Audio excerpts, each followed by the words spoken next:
tomamos decisões todos os dias e a maioria delas são simples e a gente está acostumado com essas coisas. Mas às vezes ela é conjunta, isto é, não depende só de você. Por exemplo, comprar um carro ou uma casa, você normalmente vai com o seu companheiro, com a sua companheira, ou então tomar decisões nos negócios com os seus colegas de trabalho, ou simplesmente decidir onde jantar com um amigo ou com uma amiga. A pergunta é, nós estamos propensos a fazer em conjunto as mesmas escolhas que faríamos se estivéssemos sozinhos? A indústria e o comércio sabe muito bem que os indivíduos tendem a escolher o meio termo, uma espécie de opção moderada. Por exemplo, na compra de um carro, escolher entre aquele que economiza combustível e um que não economiza, mas que tem um design mais bonito, a maioria dos consumidores tendem a preferir a opção que vai dar um pouco de cada uma das coisas. Mas e se a decisão não é individual, é conjunta? Será que muda alguma coisa na nossa escolha? O MIT, ele fez uma pesquisa que foi publicada no Journal of Consumer Research e que buscou verificar se essa tendência de optar pela opção moderada se mantém válida quando as pessoas tomam decisões conjuntas. Eles pegaram mais de 1.200 participantes, algumas pessoas sozinhas e outras aos pares, ou seja, 2 homens, um homem e uma mulher e 2 mulheres. E esses participantes tinham de fazer uma série de escolhas, onde eles poderiam selecionar itens extremos e itens moderados. Por exemplo, eles tinham de escolher entre um restaurante que era muito caro, mas com um tempo muito curto de espera para ser servido, ou um restaurante muito barato com um tempo muito longo de espera para ser servido. Ou ainda um terceiro, com preço e tempo na média em relação aos outros 2. Esse é só um pequeno exemplo do que eles tinham que fazer. Bom, o resultado surpreendeu. Em primeiro lugar, constatou-se que as mulheres são sempre mais propensas a preferirem a opção do meio, que é a moderada.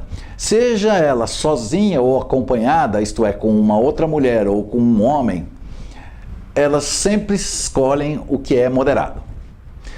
No entanto, um par com 2 homens sempre tendiam a escolher opções extremas, muito mais do que quando eles estão decidindo com outras mulheres ou quando estão decidindo sozinhos. Em outras palavras, as escolhas, quando eram feitas por 2 homens em conjunto, nunca eram moderadas. O que a gente pode concluir dessa prática?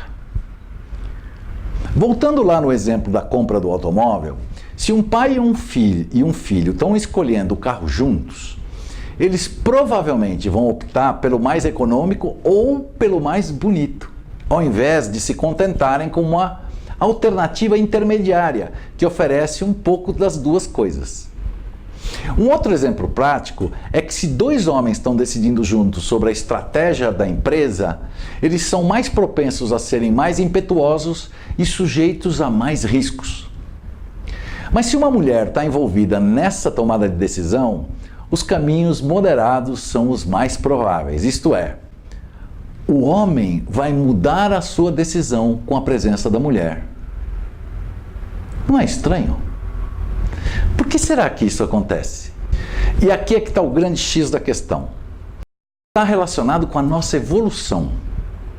Esse foi o grande achado do estudo, a meu ver.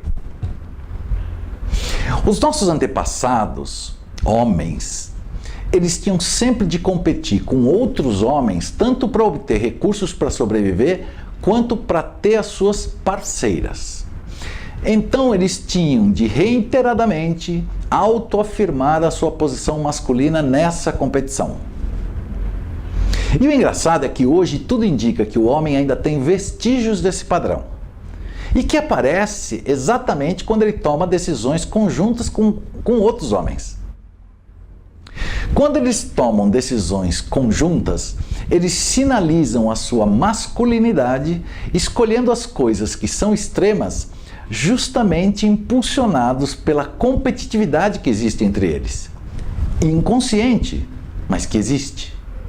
O interessante é que o mesmo não acontece quando o homem está decidindo sozinho ou então em conjunto com a mulher. Isto é, nesse caso, as decisões tendem a ser moderadas e a razão é porque não há necessidade do homem de sinalizar a sua masculinidade para um outro homem, porque ele não existe naquele momento da decisão. Já as mulheres, elas não alteram as suas decisões, elas sempre são moderadas. Podem estar acompanhadas por um homem ou por outra mulher. E ao contrário dos homens, as mulheres agem da mesma forma em conjunto como agiriam se estivessem sozinhas. A pesquisa tem implicações práticas e significativas, tanto para o comércio quanto para a indústria, assim como para gestores e consumidores. O comércio e a indústria de bens ou serviços sabe que a opção moderada é sempre a mais escolhida. Até por influência da decisão da mulher, que é de 70% sobre tudo que se compra no mundo.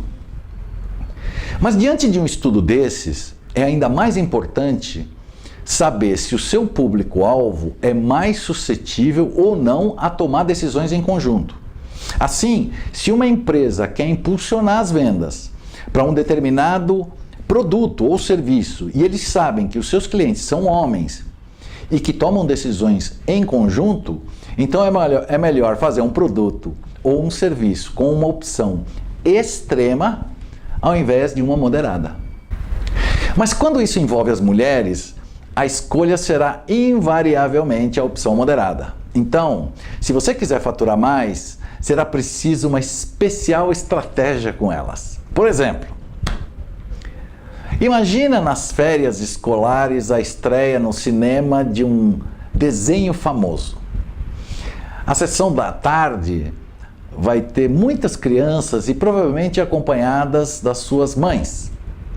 Então, se o cinema tem 3 combos de refrigerante pipoca, por exemplo, o pequeno, o médio e o grande, e o cinema quiser faturar mais, eles podem usar a estratégia de criar um combo extra grande e retirar o combo pequeno, de forma que a opção do combo grande seja mais vendida por ser a moderada. Quando falamos de negociações, onde homens negociam uns com os outros, é mais adequado, por exemplo, o vendedor começar com os preços lá em cima, porque o outro vai tentar jogá-lo lá embaixo. E com isso o vendedor vai tentar chegar naquela opção moderada. Mas com as mulheres, o perigo é começar com um preço razoável, porque elas vão tentar abaixá-lo para o que elas consideram moderado.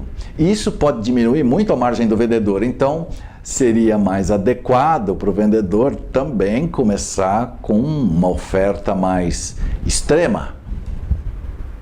O mesmo se aplica para uma negociação salarial. E agora você já sabe o que fazer dependendo com quem você vai negociar.